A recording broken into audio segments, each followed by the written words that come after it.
one of Canada's best-known business tycoons, a global media mogul. He was a groupie to the world's great men. Only to see it all unravel in a firestorm of scandal. Essentially, Conrad Black was using this company as an ATM. On News and Review, a tycoon in trouble, the rise and fall of Conrad Black. Hello, I'm Carla Robinson. Conrad Black rose to great heights in his ruthless pursuit of money and power. Starting with a string of small newspapers in Canada, he built up a global publishing empire. He controlled newspapers all over the world and used them to promote his right-wing political views. He courted the rich and powerful, and he spent millions to give himself a life of luxury most Canadians can only dream about. But now the party appears to be over. Black is under investigation, accused of looting his own company. He has lost control of his media empire, and his reputation has been badly damaged. The CBC's Havard Gould has this look at Black's colorful and controversial career. Conrad Black at his peak, becoming Lord Black of Cross Harbour, having renounced his Canadian citizenship, trading it for a life of power and privilege in Britain, a life he believed he richly deserved, but one that he would not long enjoy, as his wealth and reputation would soon be shattered by a financial scandal. The latest twist in a life that has been always colorful, usually controversial, and never ordinary. Conrad Black was born to a well-off family, yet as a teenager at the prestigious Upper Canada College, he stole exams and sold them. He was caught and expelled, but that incident seemed to have no effect on his life. In his 20s, he wrote a landmark book about one of Quebec's most important political figures, Maurice Duplessis. It made Black's reputation as an intellectual. Of all the people we're dealing with, these Spanish are the most devious of all. I mean, they keep sending fifth columns of... In his 30s, he made another reputation as a shrewd business tycoon. From his headquarters in Toronto, Conrad Black used brilliant backroom techniques to take control of some of Canada's most important companies. A chain of grocery stores, a major farm equipment manufacturer, and always there were more deals in the air. So early on, Conrad Black was rich and successful and nowhere near satisfied. He wanted more, much more. Here, Napoleon himself, I think, just moved down to about here. Conrad Black has long played with soldiers, studying Napoleon for insights into tactics, mapping out his business battles like military campaigns. Black's idea of victory was power and the respect of the powerful. Peter Newman studied Black and wrote a book about him. You buy the largest supermarket chain, well, you're selling lettuce and canned tomatoes, but you buy the largest media chain and you can influence governments, and they're all coming to to kowtow and ask for favors, and that's the kind of life he wanted. He had bought newspapers before, typically picking up papers in smaller centers, and slashing spending, cutting staff and expenses to make money.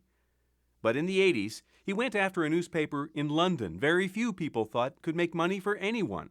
In 1985, when the Daily Telegraph was rapidly heading for insolvency, in a brutal, sort of tough union environment, in a kind of a melancholy England, there wasn't a lot of people in North America going, wow, I'd really love to just go buy some newspapers in England right now. But Black did. He bought the Telegraph and with it gained an entrance into British society. London is full of very wealthy businessmen, most of whom none of us have actually heard of, some of them a great deal richer than Conrad Black. But he made himself a player by owning the newspaper and by being Conrad Black, by being very flamboyant, very dictatorial, very dogmatic, a man who absolutely knew his own mind and was determined that everybody else should know what his mind, and realized that he was right.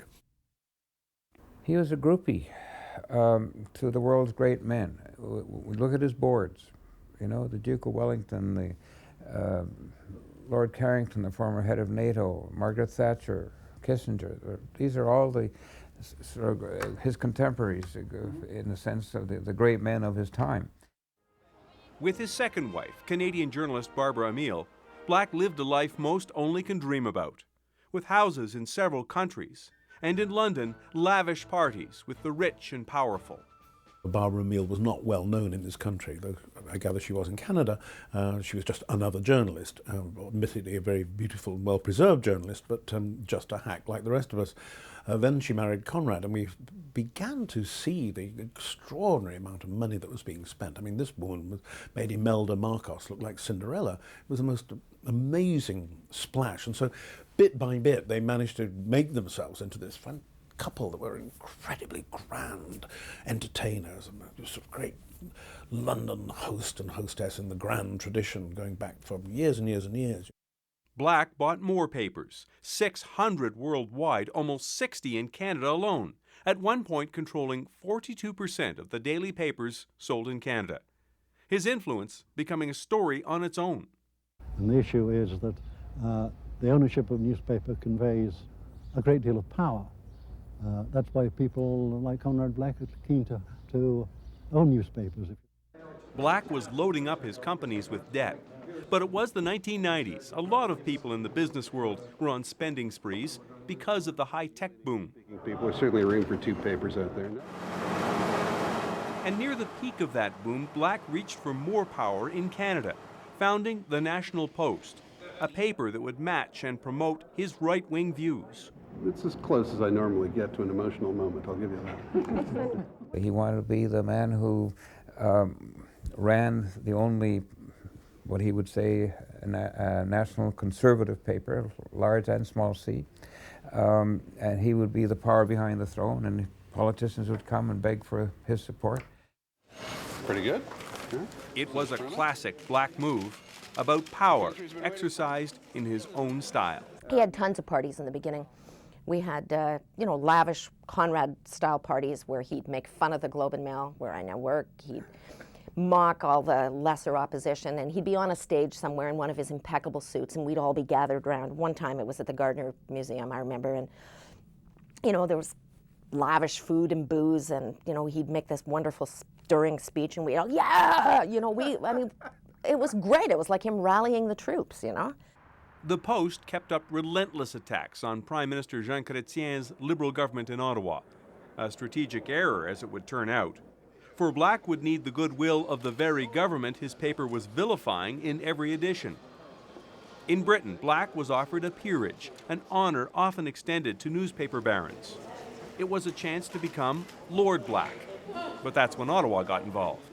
The Prime Minister said no, and Jean Chrétien maintained it wasn't personal. Canadian citizens, since the Nickel Resolution of 1919, could not become a lord in the House of Lords of Great Britain. Black sued Chrétien, claiming an abuse of prime ministerial power. As the lawyers argued, the coveted title remained just beyond Black's grasp. As the new decade began, the high-tech boom went bust, and the Post, in a circulation war, had lost $200 million.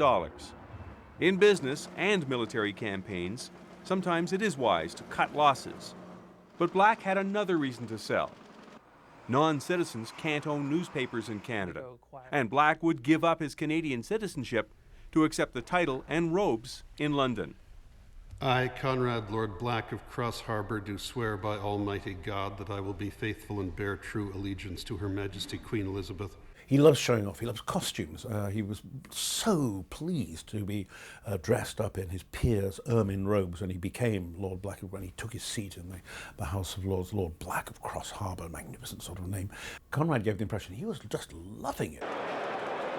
But the business world was changing. Times were getting tougher. Debt was getting harder to carry, and that's not all. Enron, an energy trading company, collapsed in an accounting scandal, and other companies were brought down as more corporate misconduct was uncovered.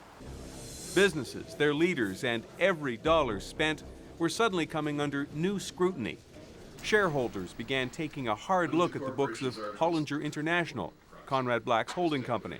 After Enron, investors, particularly in America, began pressing public companies and CEOs and boards for more transparency. And so Hollinger International's auditor, KPMG, pushed Black and pushed the board to disclose more things about where the money was going. And among other things, that there was money going to pay for some of his homes for, I mean, not all of it, but you know, for butlers, service, and things like that.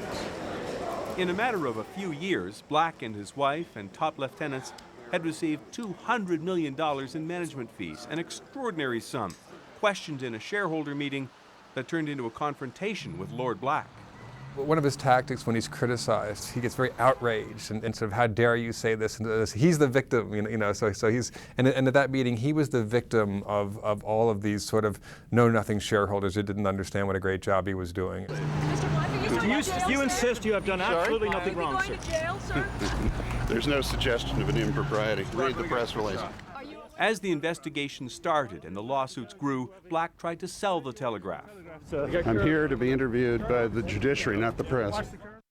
But a judge found him to be evasive and unreliable and left Black powerless to sell. Times had changed. He treated the company as his own private piggy bank. Period. That's what happened. And you're not allowed to do that because, first of all, he had minority shareholders.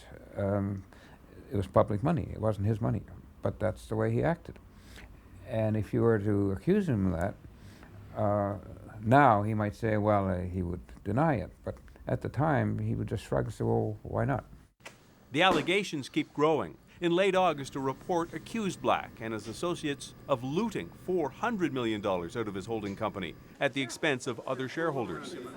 Nothing has been proven in court, but the detailed allegations were damning anyway. A birthday party for Lady Black, more than $42,000. Almost $24,000 for summer drinks. More money for opera tickets, handbags, even a jogging outfit for Lady Black. Black's robes couldn't protect his reputation. Essentially, Conrad Black was using this company as an ATM, or call it what you like, running it like a private fiefdom. Clearly, greed is a primary motivating factor here, but I think secondarily is ego. When the allegations first swirled around him, Black released another book, a biography of U.S. President Franklin Roosevelt, a scholarly work, one that reinforces one piece of his reputation. I think he is going to resurface as an eminent public intellectual. This Roosevelt book is creating quite a serious impact among the serious intelligentsia in the United States. And he can go on from there and have, I think, a fascinating career. But on other fronts, those involving money and power and respect, Black looks more like someone else he has studied, Napoleon in his final battle, as options appear to be running out. It's especially a sad story for Canada because we don't have that many people who have that kind of potential. You know, the elements that combine to produce a Conrad Black are very rare. I think the gene pool throws up one Conrad Black a generation if we're lucky. And we lost it. For CBC News in Review, I'm Howard Gould. But that battle will probably be a long and bitter one.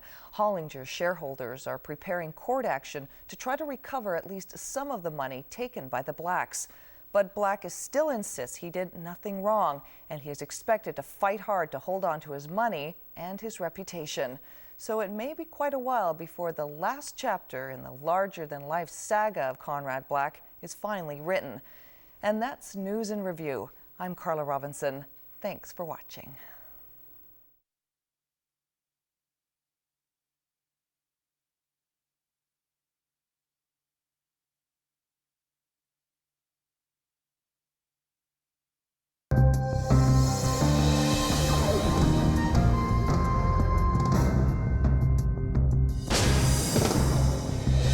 They are very popular, very graphic, and very violent.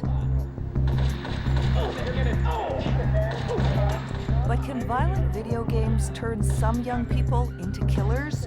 I looked down onto my lap and I was covered in glass and I was covered in blood. They watched the video game and got the idea to start shooting cars. On News and Review today, can violent games cause real violence? Hello, I'm Carla Robinson. The debate over whether violent video games are bad for children and teenagers has been around for a while. 30 years ago, an arcade game called Death Race caused quite an uproar in the United States. People were outraged. There were protests and store boycotts, and even reports of consoles being dragged out of arcades and burned. It was a lot of heat over a game that only had primitive black and white graphics, a game where players used a tiny square-looking car to try to run over as many tiny stick people as possible. Since then, video games have become a lot more sophisticated, a lot more popular, and a lot more violent. In this game, for example, you can kill the bad guys all kinds of ways. From suffocating them with plastic bags to jabbing them in the throat with shards of glass. In this game, you can mow down pedestrians with your car, get out of your car and beat them up to a bloody pulp, or just simply shoot them. It's all pretty graphic and gory, and experts have long worried about the effects